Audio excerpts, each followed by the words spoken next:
औज़ुबिल्लाहिमिनश्शैतानिर्रजीम बिस्मिल्लाहिर्रहमानिर्रहीम।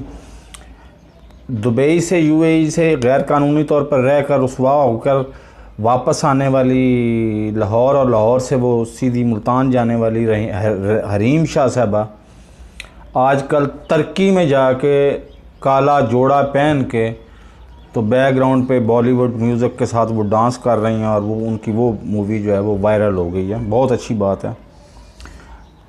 उन्होंने तुर्की को भी देख लिया, हालांकि तुर्की उनके सामने बच्चा ही है। उन्होंने अफ्रीकियों को देख लिया हुआ जिनके सामने जैतून का तेल, टिनों के टिन पीने वाले अरबी उनके सामने बच्चे हैं। तो अब उन्होंने सब कुछ ही देख लिया हुआ है। वो बहुत बड़ी फनकारा हैं, बहुत ही बड़ी हस्ती हैं। हमारी पहुंच से बहुत दूर हैं। मेरे इस चैनल को सब्सक्राइब कर दें, साथ लगे बेल आइकन को दबा के ऑल नोटिफिकेशन को ऑन कर दें ताकि मेरी हर नई आने वाली वीडियो को नोटिफिकेशन आपको बर वक्त मिल सके। और ये वीडियो बहुत सारी जगहों पे शेयर भी किया करें। अल्लाह हाफिज़।